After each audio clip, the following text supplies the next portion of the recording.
Bulletin में सबसे पहले बात करेंगे। पीपल्स पार्टी ने सिंध में ओमनी ग्रुप को चीनी पर सबसे ज्यादा सब्सिडी देने का इल्जाम मुस्तरद कर दिया। चीनी बरामद करने की इजाजत देने पर वजीर आजम से इंक्वायरी का मुतालबा कर दिया। तर्जुमान सिंध हुकूमत मुर्तजा वहाब ने कहा कि वजीर आला सिंध को कमीशन में पेश होने का ना तो नोटिस मिला, ना ही कोई सवालनामा। इंक्वायरी कमीशन ने अपने ही टर्म्स ऑफ रेफरेंस की खिलाफ वर्जी की। ये भी कहा कि सिंध हुकूमत ने चीनी पर आखिरी सब्सिडी दिसंबर 2017 में दी थी। नासिर हुसैन शाह बोले, ओमनी ग्रुप को सिर्फ 15% सब्सिडी दी गई, 84% से ज्यादा सब्सिडी दीगर शुगर मिलों को दी गई। इस रिपोर्ट की तश्कील या इस रिपोर्ट को बनाते वक्त एक बार भी वजीर आला सिंध को ना नोटिस मिला, ना कोई सवालनामा मिला, ना किसी ने इंटीमेट किया। इंक्वायरी कमेटी के जो TOR थे वो तकरीबन 90% वही TOR हैं जो कि इंक्वायरी कमीशन के हैं। तो इंपॉर्टेंट चीज़ ये है कि इस इंक्वायरी रिपोर्ट में एक बार भी सूबाए सिंध के वजीर आला को, सिंध हुकूमत के सरबराह को एक बार भी मदऊ नहीं किया गया।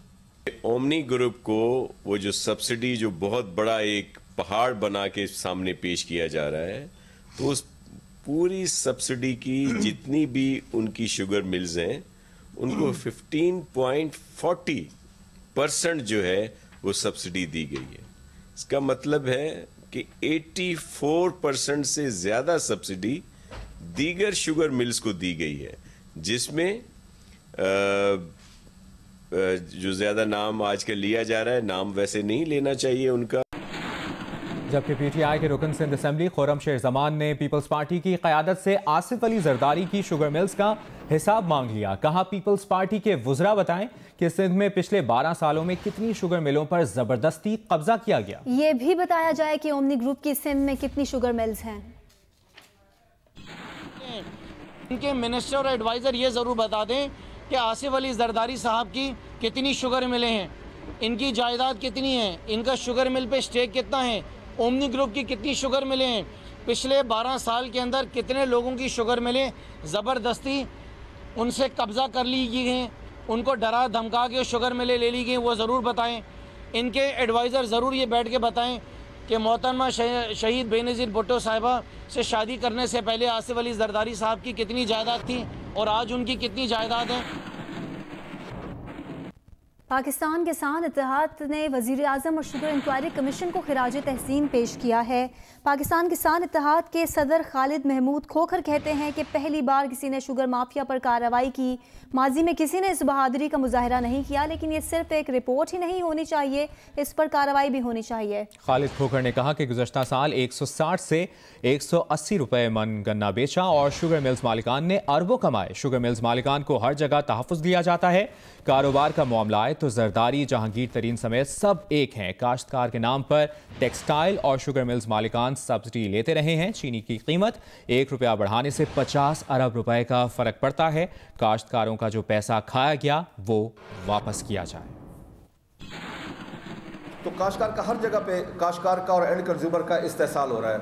इस दफ़ा पहली दफ़ा एक ऐसी रिपोर्ट आई है, मैं उस रिपोर्ट पे उस जो चीनी का कमीशन था उनको भी खराज तहसीन पेश करता हूँ और इमरान खान साहब को भी खराज तहसीन पेश करता हूँ कि उन्होंने रिपोर्ट को शाये किया।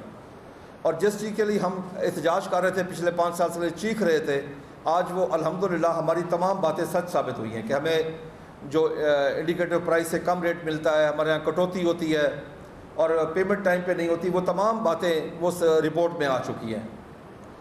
गुजारिश ये है कि आप एक चीज़ देखें कि होता क्या है जी, अगर शुगर मिल 1 रुपये किलो रेट बढ़ाए तो अवाम पे 5.5 अरब रुपए का बोझ पड़ता है 1 रुपये किलो रेट बढ़ाने से। इसी तरीके से वो 20-25 रुपये रेट बढ़ा गए, जबकि अगर हमारे काश्तकार की कोई चीज़ मंडी में जाए रेट बढ़ रहा हो तो वहाँ पे DC पहुँच जाता है। इसी मुतालिक मजीद बात करेंगे। नुमाइंदा जियो न्यूज़ आज़म मलिक ने हमें ज्वाइन किया है। आज़म, कहिएगा मजीद क्या कहा सदर किसान इत्तेहाद ने? जी देखिए, किसान इत्तेहाद के सदर खालिद खोखर ने लाहौर प्रेस क्लब में प्रेस कॉन्फ्रेंस की। उनका ये कहना था कि गुज़श्ता साल यानी कि साल 2019 में 160 रुपए से 180 रुपए मन गन्ना फी मन गन्ना बेचा गया और शुगर मिल्स मालकान ने अरबों रुपए चीनी की कीमत बढ़ाने की मद में कमाए। उनका ये कहना था कि शुगर माफिया के खिलाफ सख्त एक्शन लिया जाए। उनका ये भी कहना था कि चीनी की कीमत बढ़ाने से 50 अरब रुपए का फर्क पड़ता है, जबकि शुगर मिल्स मालकान को हर जगह तहफ़्फ़ुज़ दिया जाता है और काश्तकार जो है उसकी जमीन पर जो कपास काश्त होती थी उसको खत्म करके गन्ना काश्त किया गया। उनका ये भी कहना था कि अब वक्त आ गया है कि दोबारा जो है कपास की काश्त जो है ना उसे बढ़ाया जाए ताकि जो दरामदात में है वो इजाफा हो। उनका ये भी कहना था कि जितनी भी लूटी हुई रकम है, शुगर मिल्स मालकान ने जो रकम लूटी थी सब्सिडी के नाम पर और कीमत बढ़ाने के नाम पर, वो फिलफौर वापस की जाए। उनका ये भी कहना था कि जब कारोबार का मामला आता है, वैसे तो सियासी इख्तलाफात होते हैं, लेकिन जैसे ही कारोबार का मामला आता है तो उसमें कोई जरदारी हो, जहांगीर तरीन हो, सब एक ही हो जाते हैं। उन्होंने ये भी कहा कि ज़राअत ने हमेशा पाकिस्तान की ग़िज़ाई ज़रूरियात को पूरा किया, लेकिन अब वक्त आ गया है कि उसी सिस्टम को, जैसे पहले हुकूमतों ने ज़राअत पर तवज्जो नहीं दिया, मौजूदा हुकूमत ज़राअत पर तवज्जो दे और काश्तकार को इसका फ़ायदा मिले। उनका ये भी कहना था कि टिड्डी दिल का जो अजाब है उसको ख़त्म करने के लिए भी फिलफौर कोशिशें की जाएं। और उनका ये भी कहना था कि शुगर मिल्स माफिया का ज़्यादातर हिस्सा जो है वो बड़े बड़े ख़ानदान हैं जिनको अब एहतसाब के अमल में आना चाहिए। जी आज़म मलिक, बहुत शुक्रिया अपडेट करने के लिए।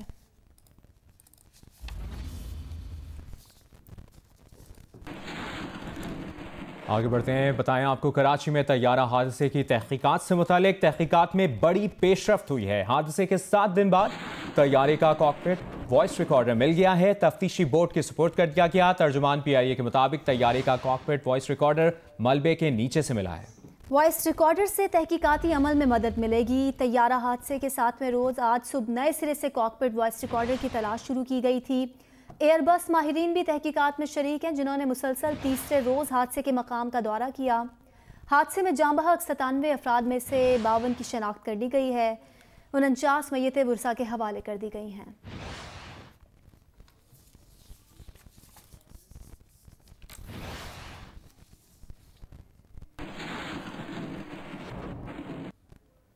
PIA का कहना है कि कराची तैयारा हादसे से मुतालिक वज़ीर-ए-आज़म की ज़ेर सदारत इजलास हुआ। PIA एविएशन हुकाम ने वज़ीर-ए-आज़म को तैयारा हादसे की इब्तदाई रिपोर्ट पेश कर दी है। ज़राए के मुताबिक तैयारे का कॉकपिट वॉइस रिकॉर्डर मिलने की इत्तला वज़ीर-ए-आज़म को ब्रीफिंग रोक दी गई थी। जी हाँ, और तहकीकात से मुतालिक आगाह किया गया। बेशतर मैयतों की शनाख्त हो चुकी है, बाकियों की शनाख्त जारी है। वज़ीर-ए-आज़म की हिदायत पर शफाफ इंक्वायरी होगी, ज़िम्मेदारों का एहतसाब होगा। वज़ीर-ए-आज़म ने हुक्काम को तहकीकात से मुतालिक मुसलसल आगाह रखने की हिदायत की है।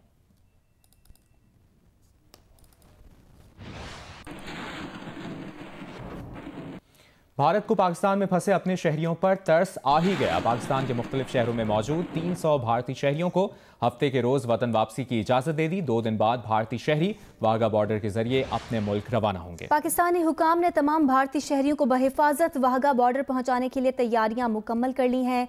मजीद तफसीलात जानते हैं जंग के सीनियर सहाफ़ी खालिद महमूद खालिद से। खालिद, कहिएगा, भारतीय शहरी किन किन शहरों में मुकीम हैं और उनकी वापसी से मुतालिक क्या इत्तलात हैं आपके पास?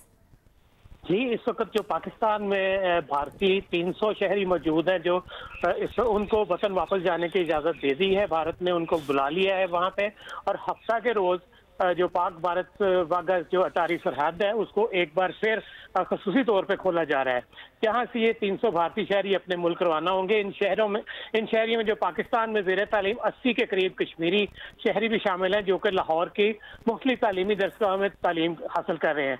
इसके अलावा 10 भारतीय शहरी इस वक्त इस्लामाबाद में मुकीम है, 12 ननकाना साहब में अपने ज़िज़ो कारब के हमरा रह रहे हैं, जबकि बाकी 200 के करीब भारतीय शहरी जो है कराची और सिंध के मुख्तलिफ शहरों में मौजूद हैं। और ये तमाम शहरी जो है कोरोना वायरस की वजह से भारत में लॉकडाउन और पाकिस्तान और भारत की सरहदें बंद होने की वजह से पाकिस्तान में फंसे हुए थे, जिन्होंने कई बार इस्लामाबाद में भारतीय हाई कमीशन से अपने वतन वापसी के लिए राब्ता किया, लेकिन भारत ने नामालूम वजूहात की बिना पर इन्हें भारत जाने की इजाज़त नहीं दी। इस वक्त भारत ने इन 300 शहरियों से अंडरटेकिंग फॉर्म जो है उन पर भी दस्तखत करवाए हैं, जिसके बाद उन्हें भारत जाने की इजाज़त दी है। पाकिस्तान ने खास तौर पर भारत के इन तमाम शहरियों को जो है बहिफाजत वाघा बॉर्डर पहुँचाने के लिए तमाम तैयारियां मुकम्मल कर ली हैं, जबकि भारतीय शहरी जुम्मे की रात तक लाहौर पहुंच जाएंगे, जहां से वो हफ्ता की सुबह वाघा बॉर्डर के रास्ते अपने मुल्क रवाना हो जाएंगे। जी, बहुत शुक्रिया आपका खालिद महमूद खालिद। नैब ने अदालतों में ज़ेर समाअत मुकदमात की जल्द समाअत के लिए दरखास्तें दायर करने और जमानत पर रिहा मुलज़मान के खिलाफ अदालतों में अपील दायर करने का फैसला किया है। चेयरमैन नैब की ज़ेर सदारत मेगा करप्शन केसेस से मुतालिक इजलास हुआ। नैब एलामिया के मुताबिक इजलास में शरीफ खानदान, शाहिद खाकान अब्बासी, फवाद हसन फवाद से मुतालिक अब तक की तहकीकात पर ब्रीफिंग दी गई। आसिफ जरदारी, अब्दुल गनी मजीद, अनवर मजीद और दीगर के खिलाफ तहकीकात से भी आगाह किया गया। इजलास में कौम की लूटी गई रकम कौमी खजाने में जमा करवाने का जायजा लिया गया। गंदम और शुगर स्कैंडल की तहकीकात पर भी ब्रीफिंग दी गई। तफसील जानेंगे जियो न्यूज़ के नुमाइंदे एजाज सैयद से। एजाज, मजीद क्या पता चला है, क्या इन्फॉर्मेशन है आपके पास? जी बिल्कुल, chairman NAB justice retired Javed Iqbal की ज़ेर सदारत आज एक गैर मामूली इजलास था, जिसमें जितने भी नैब के रीजन्स हैं उनके डायरेक्टर जनरल्स मौजूद थे वीडियो लिंक के ऊपर। और आज के इजलास में दरअसल जो मेगा करप्शन स्कैंडल्स हैं नैब की ज़ेर तफ्तीश और नैब जिनको देख रहा है उनके ऊपर तफसील से ब्रीफिंग दी गई। और इनमें जो अहम केसेस हैं वो 2 साबिक वज़राए आज़म यानी कि साबिक वज़ीर आज़म मियां नवाज शरीफ और शाहिद खाकान अब्बासी और एक साबिक सदर यानी कि आसिफ अली जरदारी और दीगर जो अहम शख्सियात हैं जिनमें साबिक प्रिंसिपल सेक्रेटरी फवाद हसन फवाद, अब्दुल गनी मजीद, अनवर मजीद, इसके साथ साथ अलीम खान, सैफुल्लाह बरादरान, कैप्टन सफ्तर, हसन नवाज, हुसैन नवाज, शहबाज, हमजा शहबाज और सलमान शहबाज, इन तमाम के हवाले से अलग अलग ब्रीफिंग दी गई। इनके केसेस के बारे में आगाह किया गया चेयरमैन नैब को। इजलास में ये फैसला किया गया है कि जो मुल्जमान इस वक्त जमानत पर हैं उनकी जो दस्तावेजात हैं वो दी जाएंगी और दरखास्तें दी जाएंगी जल्द मुकदमात की समाअत के लिए। और इस हवाले से भी फैसला किया गया है कि जो मुकदमात हैं इनकी जो इंक्वायरियां हैं इनको जल्द मुकम्मल किया जाएगा। जी बहुत शुक्रिया आपका एजाज सैयद, आपने तफसीलन अपडेट किया। एयरबस बनाने वाली कंपनी का कहना है कि पीआईए के हादसे के शिकार तैयारे का कॉकपिट वॉइस रिकॉर्डर मिलने के बाद पाकिस्तानी हुकाम ने रिकॉर्डर डिकोड करने की दरख्वास्त की है। एयरबस इंतजामिया के मुताबिक कॉकपिट वॉइस रिकॉर्डर और फ्लाइट डेटा रिकॉर्डर फ्रांस मुंतकिल करने पर पाकिस्तानी टीम से बात हो गई है। मजीद जानेंगे नुमाइंदा जियो न्यूज़ तारिक अबुल हसन से। जी मजीद क्या पता चला है तारिक?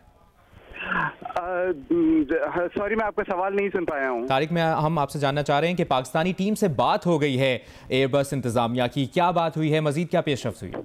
जी एयरबस के माहिरीन की जो टीम पाकिस्तान आई हुई है तकनीकी मावनत के लिए तैयारा हादसे के सिलसिले में, तो आज ब्लैक बॉक्स का जो दूसरा पार्ट था कॉकपिट वॉइस रिकॉर्डर, इसके मिलने के बाद जो है वो इत्मीनान का इजहार किया इस टीम ने। और उन्होंने जो एक ट्वीट की है इस इन माहिरीन के एक रुकन ने, उसके मुताबिक उन्होंने कहा कि पाकिस्तानी हुकाम से दरख्वास्त की है कि जो ब्लैक बॉक्स है इसको डिकोड करने में उनकी मदद की जाए। तो आइंदा चंद दिनों में ये टीम जो ब्लैक बॉक्स है इसे पाकिस्तान से फ्रांस ले जाएगी और एयरबस हेडक्वार्टर का एयरबस इंडस्ट्री का हेडक्वार्टर है तुलूस, वहां पर जो है वो इसको डिकोड किया जाएगा और पाकिस्तानी माहिरीन की एक टीम भी इस मौके पर उनके साथ होगी। जी ठीक है, एयरबस इंतजामिया के मुताबिक कॉकपिट वॉइस रिकॉर्डर और फ्लाइट डेटा रिकॉर्डर को फ्रांस में डिकोड किया जाएगा। बहुत शुक्रिया तारिक अपडेट करने के लिए। सुप्रीम कोर्ट में पाकिस्तान रेलवे के साबिक इंस्पेक्टर शाह मोहम्मद के खिलाफ अपील पर समाअत हुई। सुप्रीम कोर्ट ने सर्विस ट्रिब्यूनल का पेंशन देने से मुतालिक फैसला मुअत्तल कर दिया। चीफ जस्टिस ने रिमार्क्स दिए कि शाह मोहम्मद को पहले 11 स्केल, फिर 16, फिर 11 पर लाया गया। उस शख्स की नाअहली से 2 ट्रेनें टकराईं, 8 अफराद जाँ बहक हुए। आपके इदारे ने इतना बड़ा एक्सीडेंट करने वाले को दोबारा नौकरी पर रखा, रेलवे का महकमा कैसे चलता है? वकील रेलवे की खामोशी पर अदालत ने बरहमी का इजहार किया। जस्टिस काजी अमीन ने रिमार्क्स दिए कि ये हादसा नहीं डिजास्टर था। बड़े अफसरों के खिलाफ इंक्वायरी क्यों नहीं की गई? इंक्वायरी मुतल्लिका वजीर और एमडी के खिलाफ होनी चाहिए थी। 2002 में कोयटा एक्सप्रेस सानहे में ट्रायल कोर्ट सिब्बी ने शाह मोहम्मद समेत 3 अफराद को 14 साल कैद और 1-1 लाख रुपए जुर्माना किया था। हाई कोर्ट ने सजा कम करके 5 साल कर दी थी। और ख़बर यह भी है कि 10वीं कौमी मालियाती कमीशन की तश्कील के खिलाफ मुस्लिम लीग नून के खुर्रम दस्तगीर की दरखास्त पर इस्लामाबाद हाई कोर्ट में समाअत हुई। अदालत ने रिमार्क्स दिए कि जो मसला आप असम्बली के फ्लोर पर हल नहीं कर पाते वो यहाँ ले आते हैं। कहा गया कि अगर ये दरख्वास्त मुस्तरद हुई तो आप पर मिसाली जुर्माना आयद होगा। इस केस में सिर्फ ये देखना है कि मुशीर खजाना बगैर मुशावरत से तैनात हुआ। अदालत ने वफाकी हुकूमत को नोटिस देते हुए जवाब तलब कर लिया।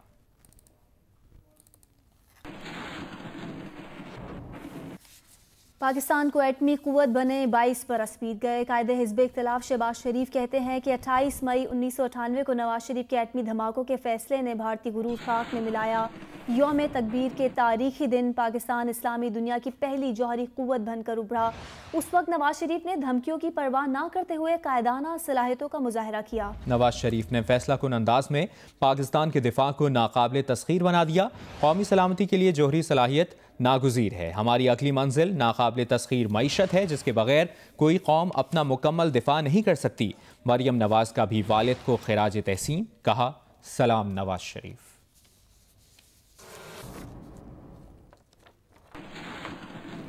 और इसी पर रद्दमल देते हुए वज़ीर इत्तलात शिबली फराज ने कहा है कि जो अपने बयानिए से वफा ना कर सके वो अवाम से क्या वफा करेंगे। मरियम नवाज साहिबा पाकिस्तान को एटमी क़ुव्वत बनाने वाली एक नस्ल की मेहनत और काविश को हर चीज़ की तरह अपने ख़ानदान से ना जोड़ें। आपकी क़यादत की वफा मिट्टी से नहीं पैसे से रही। कहा अपने कारकुनान को तनहा छोड़कर हर मरतबा मैदान से भागने वालों से कौम आगाह है। हमारी एटमी क़ुव्वत पाकिस्तान और उसके अवाम के तहफ़्फ़ुज़ और सलामती की ज़ामिन है।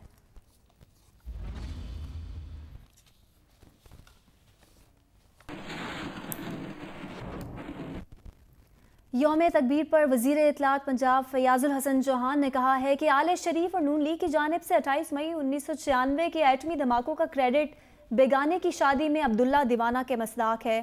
पंजाब के सूबाई वज़ीर का कहना था कि 80 की दहाई में जब कौम पेट पर पत्थर बांध कर एटमी प्रोग्राम की आबियारी कर रही थी तब आले शरीफ 200 से 500 रुपए टैक्स दिया करती थी। सारी दुनिया जानती है कि नवाज शरीफ एटमी धमाके करने के सख्त खिलाफ थे। वो आलमी कुव्वतों से डॉलर्स लेकर एटमी धमाकों से राह फरार इख्तियार करना चाहते थे। साबिक वज़ीर ख़ारजा गौहर अयूब ने अपनी किताब में इस बात का एतराफ़ किया। बोले पाकिस्तान के एटमी क़ुव्वत बनने का क्रेडिट जुल्फ़िकार अली भुट्टो, जनरल ज़ियाउल हक, इसहाक़ खान और डॉक्टर अब्दुल क़दीर को जाता है। पाकिस्तानी कौम इन शख्सियात को मुल्क को एटमी क़ुव्वत बनाने की कोशिशों पर सलाम पेश करती हैं। वज़ीर आज़म के मुआविन ख़ुसूसी शहबाज गिल कहते हैं कि पाकिस्तान को नाकाबिल तस्खीर एटमी क़ुव्वत बनाने के पीछे साइंसदानों और कौमी इदारों की साल साल की मेहनत है। बदकिस्मती से नून लीग यौम तकबीर को हाईजैक करने की नाकाम कोशिश करती है। उन्होंने कहा कि नून लीग की करप्ट क़यादत अदालत से सनद याफ्ता चोर है। ऐसे करप्ट और खुदगर्ज अनासिर को कौमी प्रोजेक्ट्स का क्रेडिट नहीं दिया जा सकता। पाकिस्तान ने भारत की धमकियों के जवाब में एटमी धमाके किए जबकि लीगी क़यादत के भारत के साथ कारोबारी मरासिम थे।